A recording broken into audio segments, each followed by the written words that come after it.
Buenos días a todos. Bruna, muchas gracias por recibirnos acá en la Asociación Down de Uruguay. Estamos en realidad muy felices con que la asociación aceptó nuestra propuesta. Entonces agradezco a la asociación en tu persona que recibió la propuesta con tanto interés, tanto cariño, ¿no? Y nos recibe acá en el día de hoy con la casa llena. Así que un sábado, muchas gracias por haber venido a escucharnos y estamos acá para compartir esta información que nos parece muy importante para todas las personas que tienen trisomía 21. Laura va a empezar entonces. Tuvimos esta idea, ¿no?, de venir juntas porque no disociamos la alimentación del desarrollo oromotor. Porque les cuento un poco que cuando llevaba a Enrique a nuestras sesiones de fonoaudiología con Laura, ella siempre se sorprendía con las frutas y después con las papillas que llevábamos, ¿no?, para Enrique comer. Porque sí, Laura fue la persona que enseñó a Enrique a comer. Entonces, acá tenemos una gran maestra. Entonces, siempre hablábamos, ¿no?, de la comida y del desarrollo oromotor. Y yo, de mi parte, como mamá, quiero que Enrique tenga muchas oportunidades de desarrollarse. Él habla. Entonces, yo creo que esto es algo común y compartido con todas las mamás y papás que están acá y que interesa también a todos los estudiantes de fonoaudiología que han venido. Entonces, muchas gracias por la presencia. Presento a Laura de forma un poco más extensa para a quien no la conoce. Laura Robaina es licenciada fonoaudióloga y terapeuta en neurodesarrollo, docente en licenciatura en fonoaudiología en la UDELAR y con larga experiencia académica y práctica es integrante del equipo multidisciplinario de la clínica SER, donde vamos ahí con Enrique desde que tiene 4 meses. Así que, por favor, con mucha atención y cariño recibimos a Laura Robaina. Bueno, tampoco hay que creer todo lo que Marcela dice, porque ella habla mucho. Pero sí es cierto que yo cuando empecé con Enrique, me sorprendía, sí, de las cosas que Marcela llevaba para darle de comer. Después vamos a ver por qué, cuando ella haga su presentación, por qué se maneja con determinados alimentos, determinados nutrientes. Y bueno, y por supuesto, desde mi área lo que hacíamos era el tomar la alimentación como una puerta de entrada para estimular las habilidades oromotoras. ¿Qué son las habilidades oromotoras? Bueno, es toda aquella fuerza y movilidad que son necesarias en el órgano bucofonador y en las estructuras que intervienen en el lenguaje a posterior.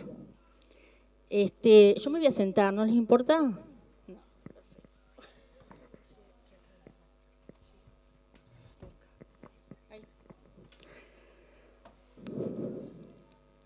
Bueno, como verán ahí, para iniciar, lo que hice fue como una recopilación de algunas fotitos de chiquitos que hemos... bueno, ahí está Enrique con su chifle, pero como para mostrar un poquito también cuáles son esas habilidades oromotoras previas a la comunicación verbal. ¿Qué es lo que trabajamos dentro del soplo, el sorber, el tomar con pajita, el tomar con vaso, el chifle, el hacer burbujas y por supuesto también el tomar el pecho?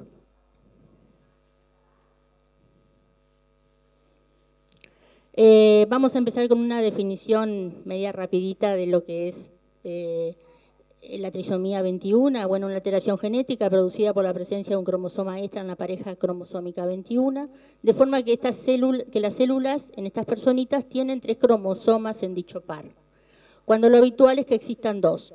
Se caracteriza por un grado variable de retraso global del desarrollo y unos rasgos físicos peculiares. Los niños con trisomía 21 tenemos que tener en cuenta que tienen características comunes propias de la trisomía. La apariencia, la personalidad y la fortaleza son únicas. Los rasgos físicos y conductuales son los que traen de la familia, pero también rasgos físicos y conductuales propios del síndrome. Por eso cuando nosotros tomamos un chiquito para hacer la estimulación o para reeducar determinadas habilidades, tenemos que pensar que cada niño es único y que no todos van a tener las mismas fortalezas, las mismas debilidades, las mismas habilidades, o el desarrollo no va a ser el mismo en todos los niños. Dentro de las características del síndrome de Down tenemos la hipotonía muscular a nivel postural y facial, que incide mucho en nuestro trabajo, teniendo en cuenta que tiene que haber un óptimo desarrollo oromotor para que, bueno, la función de alimentación y luego todas las otras funciones vitales sean lo más óptimas posibles. Hay una flexibilidad articular, retraso en todas las áreas del desarrollo, pérdida auditiva en muchos de estos niños.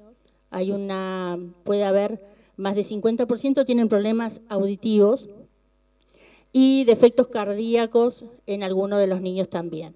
Hay leve disminución del tamaño del cráneo. Ojo, vamos a hablarlo medio rapidito para que no se haga tan pesado. Cuello corto, orejas pequeñas, boca pequeña, la lengua tiende a salir de la boca, conducto auditivo puede ser muy estrecho y manos y pies pequeños. Vamos a remarcar un poquito qué es lo que incide o interfiere en nuestro tratamiento desde el área de fono.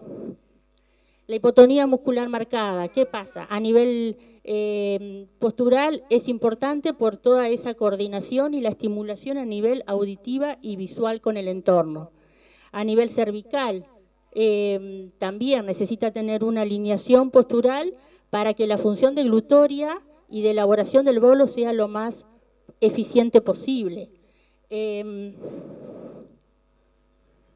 El retraso en todas las áreas del desarrollo, por lo que nosotros siempre decimos que va a arrancar o va a empezar con un tratamiento en una área, pero después vamos a ir sumando otras terapias. Generalmente se comienza en conjunto, fisioterapia con fono, para que la estimulación sea de las 2 áreas paralelas. La pérdida auditiva, algo que incide mucho también en la discriminación de los sonidos, desde los sonidos primitivos, desde el escuchar a su mamá, a su papá, al entorno, y toda esa discriminación a futuro que interfiere después en la elaboración del lenguaje.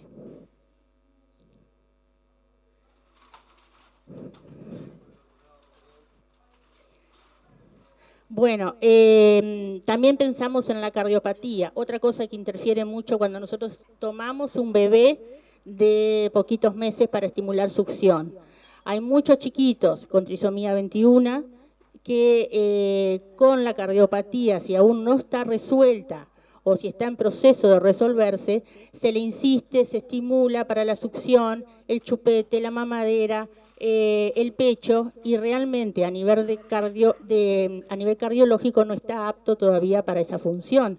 Implica un desgaste físico, un desgaste energético, y el chiquito no va a poder manejar la succión como tiene que hacerlo realmente hasta que a nivel cardiológico no esté eso más controlado. La boca pequeña y la lengua que tiende a salir de la boca. Bueno, esto es algo muy notorio y por lo que generalmente llegan los niños a nuestro consultorio, a nuestra consulta, porque está con la lengua para afuera, porque no puedo hacer que cuando coma, que cuando toma la mema, que cuando toma el pecho, Bueno, eso es algo que nosotros lo tenemos que trabajar porque tiene que haber una buena posición intraoral de esta lengua para manejar el bolo y para manejar los sonidos articulatorios después.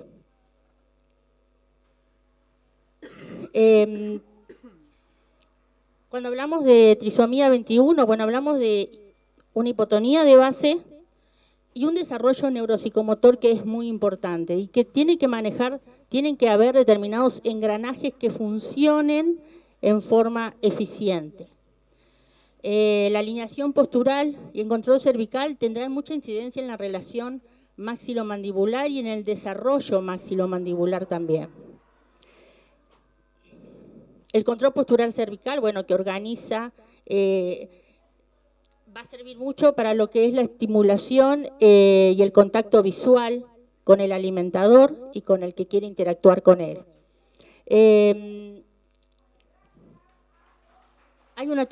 Generalmente hay una tardía aparición de la dentición y en ocasiones la erupción es alterada, lo que va a hacer que cuando nosotros queremos empezar a trabajar la masticación, esto se dificulte más, se retrase más. ¿Y qué pasa cuando no logramos una elaboración del bolo con una masticación eficiente? No hay una buena apertura del oído medio tampoco, la articulación temporomandibular no está funcionando bien.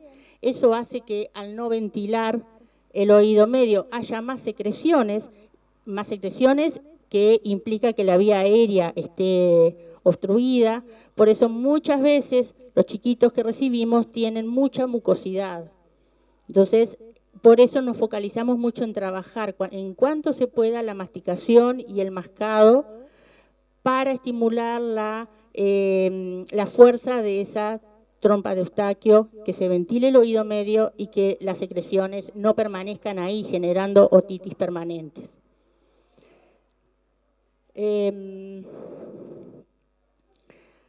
También lo que tenemos con la dificultad en la función respiratoria es que la mayoría de estos chiquitos tienen el paladar, el techito de la boca, como le decimos a ellos, muy hundido, ¿sí? Porque ¿qué pasa?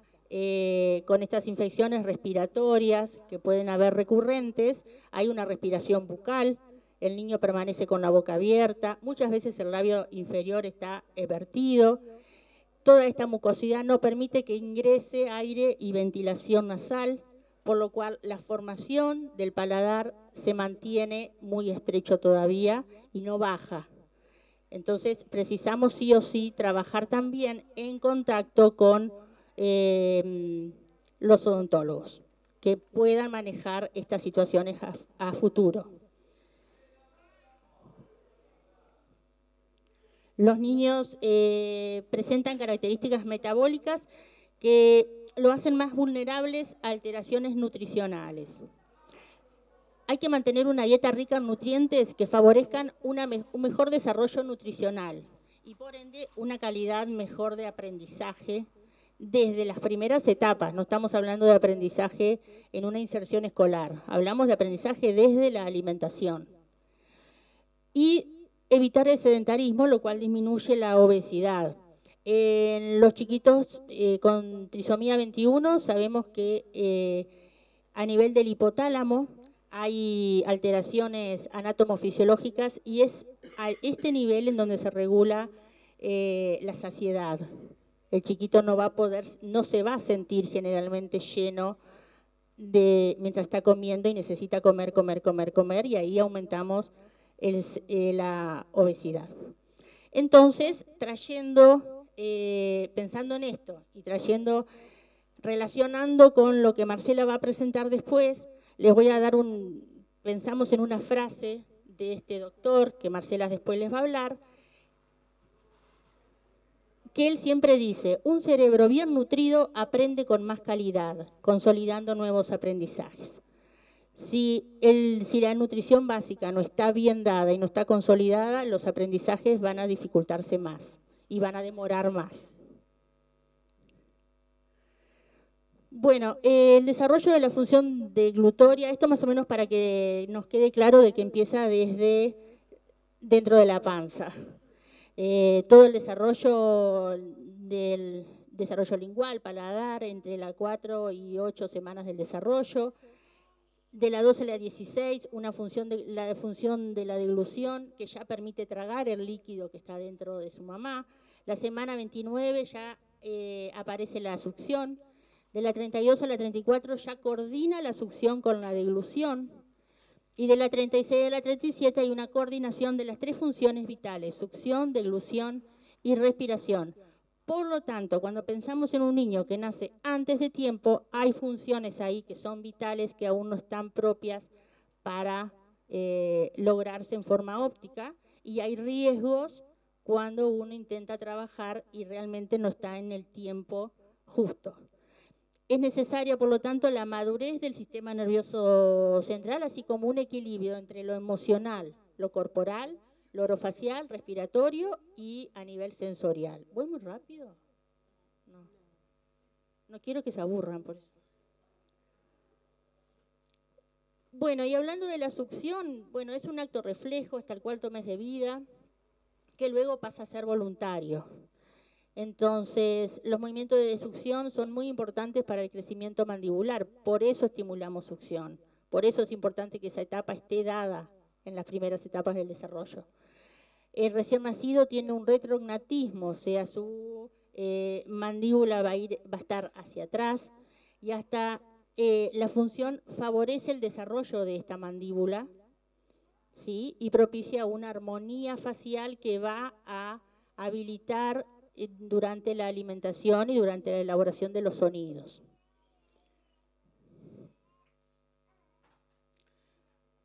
Todo esto que hablé, era para decirles que no siempre que un bebé está succionando quiere decir que tiene hambre.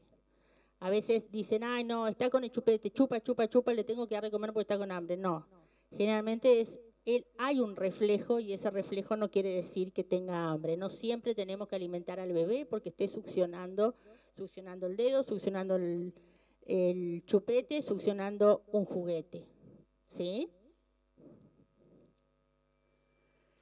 ¿Y qué pasa con la succión? Cuando hablamos de succión es no nutritiva o nutritiva. Nosotros hablamos mucho del chupete. Es cierto que hay lugares y hay papás que no quieren el chupete. Bueno, pero nosotros lo explicamos el por qué. Precisamos que la succión no nutritiva esté. Es la forma de estimular sin generar esa sensación de saciedad que no es necesaria en determinado momento. Si el niño no tiene hambre, no tengo por qué darle de comer para estimular succión. Entonces voy a usar un chupete. El chupete va a depender. Porque yo puse 2 ahí y no voy a hablar de marcas. Lo que estoy diciendo es que trabajamos o con chupete de látex o con chupete de silicona. Siempre anatómicos, porque van a ayudar a la formación de los órganos bucofonadores. La lengua va a estar mejor posicionada en el paladar. Y va a depender la resistencia del chupete. Un chupete de látex tiene menos resistencia a la succión que el de silicona. Entonces, dependerá de las dificultades respiratorias que tenga el bebé, el chupete que le voy a poner, dependerá de la fuerza que tenga para la succión. No le puedo poner a un chiquito con una hipotonía muy grande, no le puedo poner un chupete de silicona desde el inicio porque no va a tener la suficiente fuerza. Entonces, cuanto menos, dependerá de la resistencia de esa textura del chupete, lo mismo que con las tetinas de las mamaderas. El chupete no puede ocupar toda la boca, anatómico ya dijimos, estimula la succión, y el desarrollo maxilofacial también está muy favorecido por el uso de los chupetes. ¿Por qué hablamos de la succión no nutritiva y la importancia? Bueno, justamente lo que dijimos hoy, porque es importante como estimulación. ¿Cuál es la diferencia entre una y otra? Es que la nutritiva va a ser muchas succiones para luego tragar. Con la nutritiva tiene que haber un proceso de coordinación, succión, deglución, respiración, mucho más breve.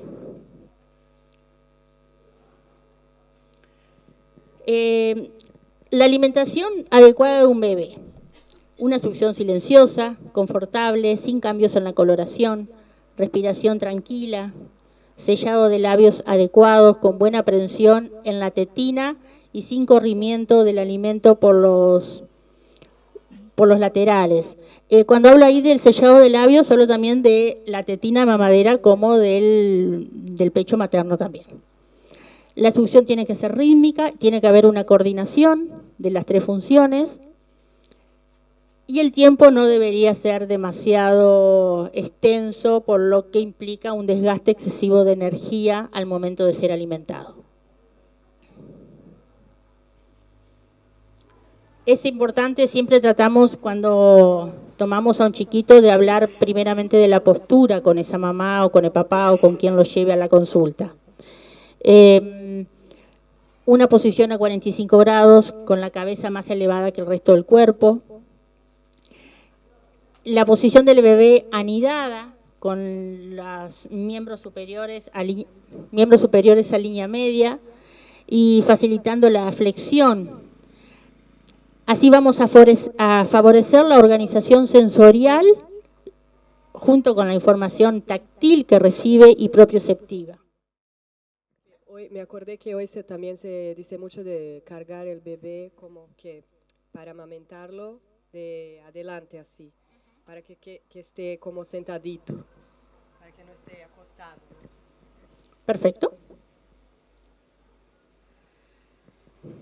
¿Por qué es importante la postura al momento de ser alimentado con biberón o con pecho materno? Porque va a hacer que el bebé esté confortable y que realmente sea un momento de placer para el bebé y para el alimentador.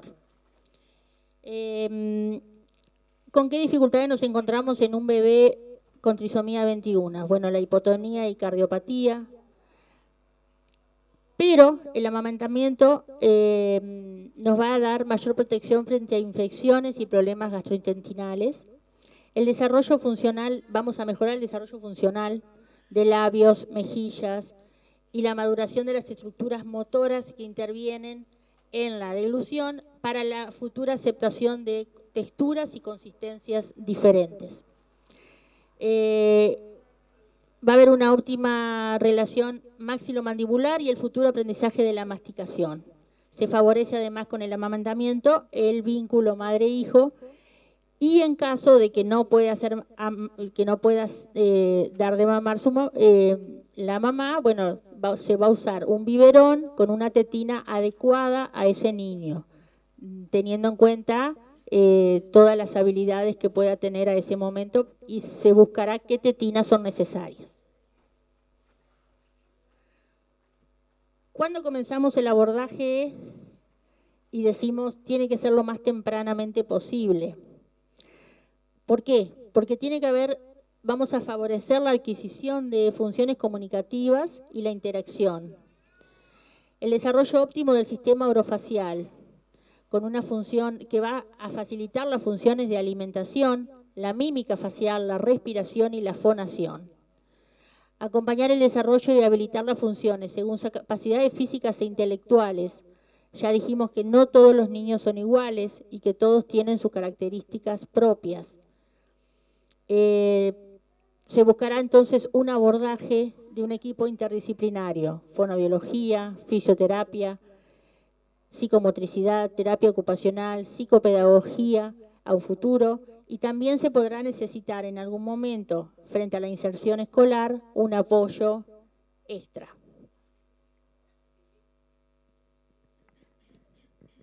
¿Cuáles son las interferencias que tenemos al momento de trabajar con alimentación? Hay una disminución craneofacial, o sea, nosotros siempre pensamos que la alimentación es un aprendizaje. Para aprender cómo comer, tenemos que ayudarlos y tenemos que seguir acompañando el desarrollo de este niño. Pero nos encontramos con una disminución craneofacial, o sea, su boquita va a ser más pequeña. Generalmente hay una hipertrofia amigdalina, por lo que hay una interferencia en la respiración y audición. Hay un acortamiento cervical y laringio con dificultades en la respiración, en la producción de los sonidos. El paladar es ojival, profundo, que lo decíamos hoy, lo que va a generar que haya un proceso de elaboración del bolo con muchas dificultades, quedando restos de alimento en el paladar. Hay una retrognatia con interposición lingual y alteraciones funcionales de las cuerdas vocales.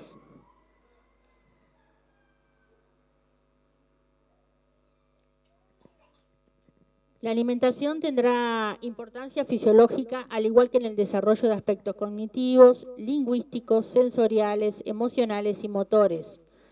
Por todo esto, nosotros siempre decimos que tenemos que empezar a trabajar desde la alimentación, enseñarle a comer a ese niño, enseñarle a sus papás cómo darle de comer para que todos estos aspectos se favorezcan a través de la instancia de alimentación. Cuando aprende la alimentación, se va a buscar habilitar todas las funciones estomatognáticas, pero también es muy importante la estimulación propioceptiva, la organización propioceptiva orofacial.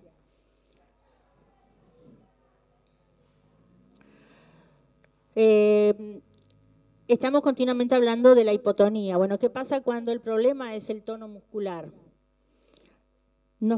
Tenemos frente a nosotros un chiquito con dificultades en la succión, dificultad en la coordinación, succión, deglución, no logra completar una ingesta básica, por lo que nosotros vamos a tener que pensar en estimular el tono muscular, en organizar a nivel sensorial, oral y sensorial general.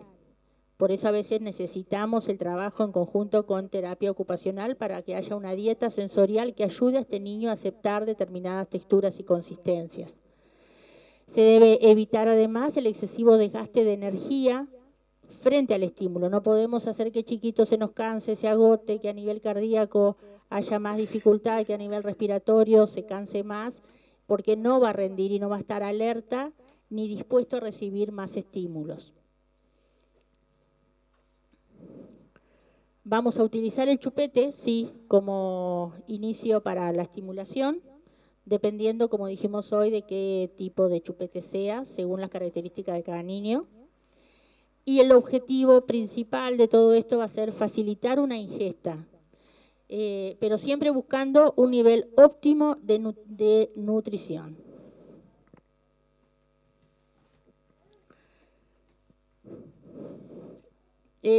Pensar en la alimentación, más que en una necesidad de nutrición, se debe pensar en un momento de disfrute. ¿Por qué la fonoaudióloga interviene mucho y le dice a los papás, tráeme la comida para darle de comer acá, o voy a tu casa y lo veo comer en tu casa en el entorno del chiquito?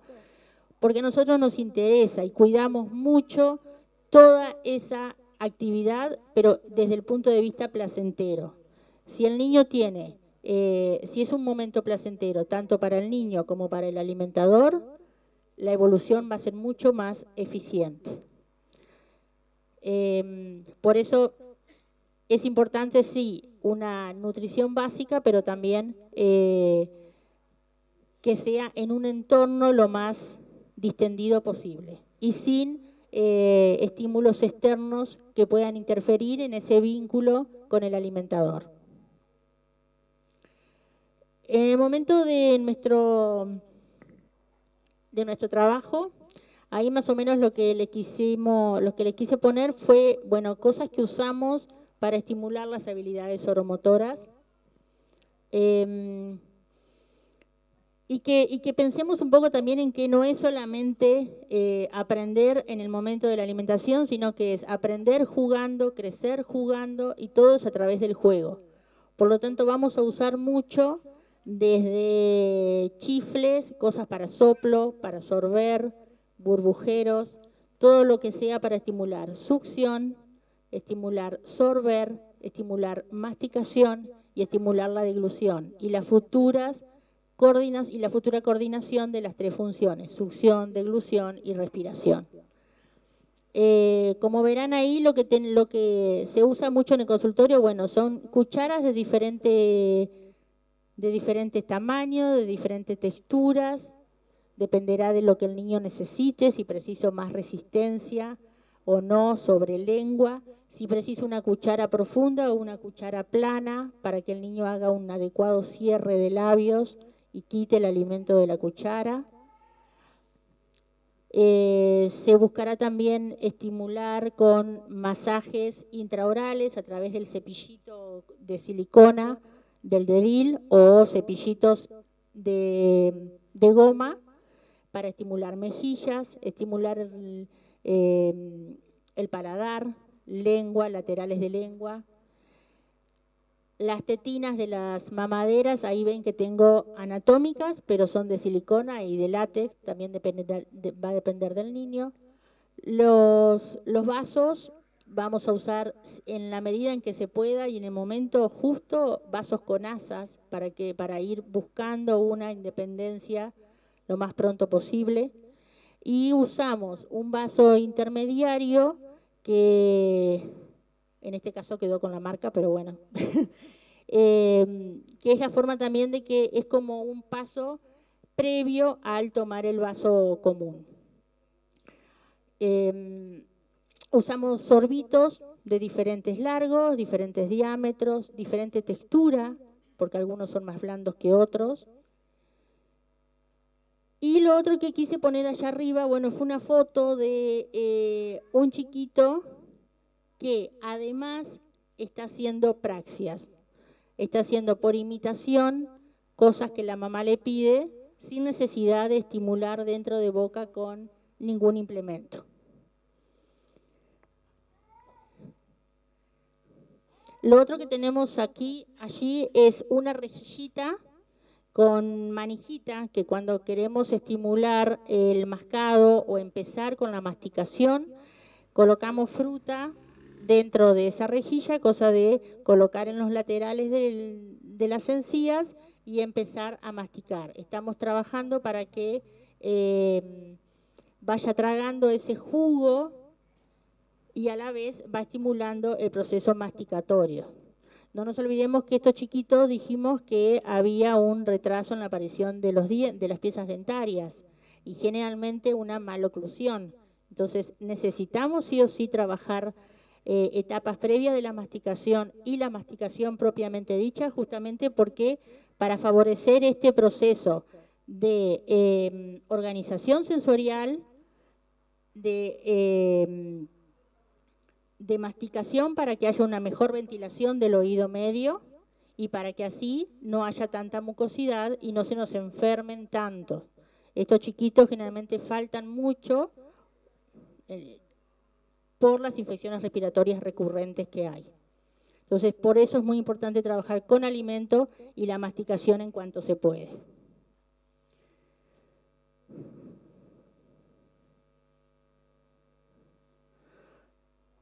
Bueno, y terminando, la idea es, bueno, pensar un poquito también en por qué el alimento, por qué trabajar con el alimento. Porque el alimento nos da mucha información. Para mí, para nosotros, para la fonoaudióloga que trabajamos esta área, es importante el alimento como una puerta de entrada. Usamos el alimento como puerta de entrada para estimular muchas áreas. Un niño que aprende a alimentarse tiene muchas referencias, muchos estímulos por muchos canales. El niño al agarrar una fruta, al recibir una fruta, tiene muchos estímulos. Tiene auditivo, cuando se siente el ruidito de esa fruta si la va a masticar, siente el olfativo, el tacto, la estimulación visual, además de todo el estímulo verbal y auditivo que recibe del comunicador que le está hablando de eso que está recibiendo. Por eso es importante todo el proceso que generalmente hacemos y que lo pudimos hacer con Marcela también, ese proceso de graduación de texturas y consistencias hasta llegar a un punto óptimo en donde las estructuras orales manejan el bolo en forma lo más eficiente, lo más óptimo necesario para que la articulación de los sonidos puedan salir también lo más pronto posible. Porque el objetivo de unos papás cuando llevan al niño con trisomía 21 es el lenguaje. Y no todos van a poder manejar un lenguaje óptimo, pero sí, por eso mismo tenemos, como todo niño es único y cada cual tiene sus potencialidades, trabajarlo desde el alimento como puerta de entrada es un gran estímulo que lo favorece mucho en todos los demás aprendizajes del resto. Qué bueno. Gracias.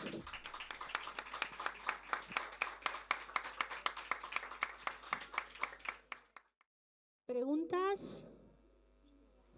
Dale. Hablaste sobre el hipotálamo y sobre la saciedad. Quería saber si en todos los niños estaba alterado eso, es decir, no tienen noción de la saciedad o es en la generalidad. No, en todos no está alterado. En todos van a tener determinadas cosas unos y otros no. O otros los van a tener en más cantidad, en más proporción que otros. Todos los niños son diferentes, ¿sí? Lo que sí está comprobado además, que un niño que no está pudiendo producir, y no estamos hablando solamente de trisomía 21, un niño que no está pudiendo producir un lenguaje, una comunicación verbal efectiva, disminuye mucho su nivel de poder parar con el alimento. ¿Sí? Un niño que no está pudiendo hablar, cuando ya estamos pensando en un lenguaje oral, generalmente busca estimularse a nivel oral con los alimentos. Y no solamente trisomía 21. ¿Tá? O sea que por más que el hipotálamo no esté con esta dificultad, si un niño no está logrando emitir vocalizaciones y su lenguaje oral está muy restringido, vemos que hay una gran cantidad de alimentos en su entorno y que no puede controlar. ¿Qué pasa con los niños con trisomía? Sí,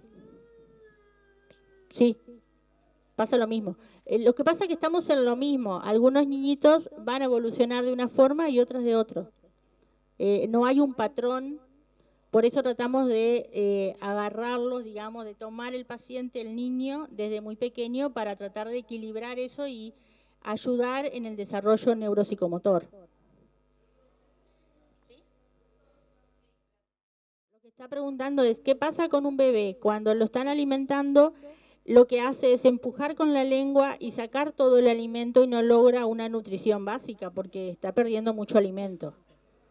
Entonces ahí es cuando buscamos nosotros una tetina lo más adecuada posible para que la posición de la lengua sea la más adecuada, para que esos labios sellen la tetina y no haya una pérdida del alimento por las comisuras, y además cuidar la postura, trabajar sobre lengua para que esa lengua no haga el empuje extensor que hace, que es común en estos chiquitos que lo hagan.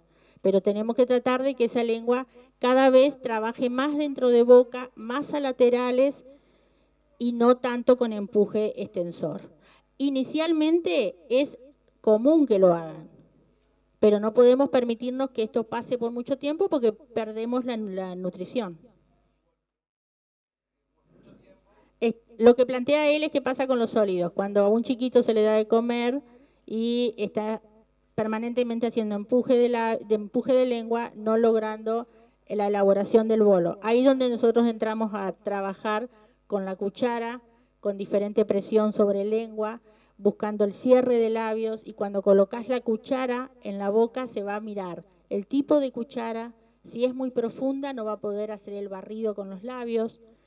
Si es de metal o si es de plástico, vamos a ver cuánto estímulo sensorial precisa y ahí buscaremos qué cuchara es la más eficiente. El tamaño de la cuchara también importa, la cantidad que le ponemos en esa cuchara. A veces la cavidad oral es muy chiquita y necesita para el aprendizaje muy poquito alimento en cada bocado. El presionar la lengua hacia abajo, apenas con la cuchara, para que al sacar la cuchara los labios cierren y esa lengua suba hacia el paladar para estimular el reflejo de la deglución. Es todo un proceso de aprendizaje que necesitamos trabajarlo para que además todas las estructuras orales y estructuras faciales trabajen de la forma más eficiente. La nutrición tiene que ser algo básico que tiene que estar sostenido. Si no, en todas las áreas del desarrollo va a haber una alteración o un desarrollo más lento. ¿Era por ahí? ¿Algo más? Dale.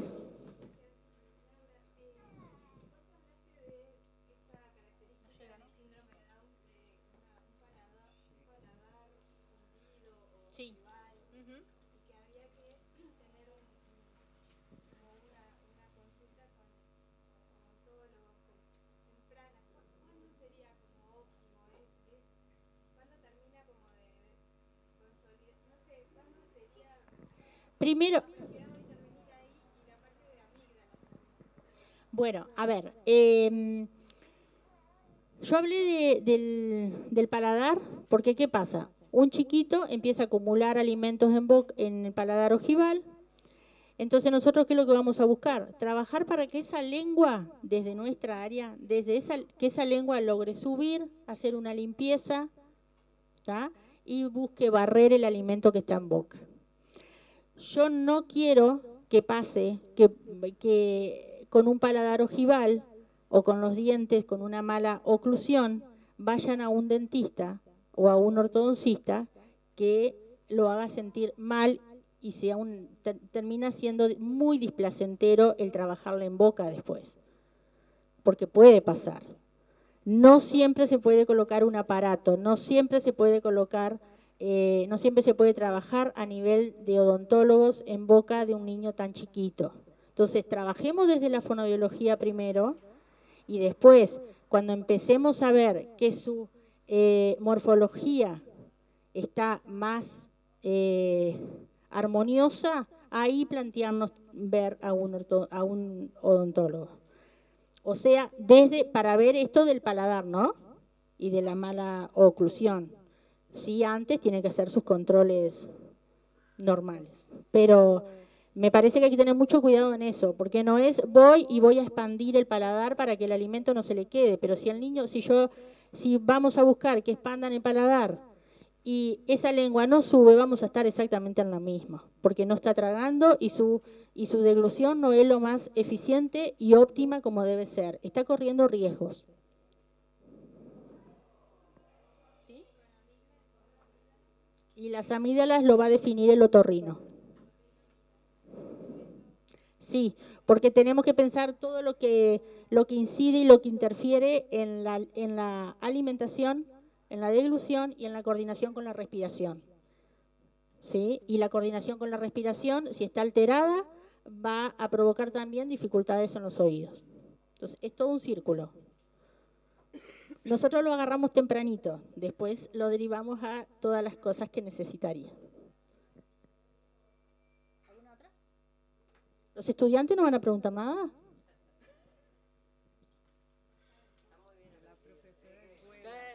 Están bien amenazados. No preguntan.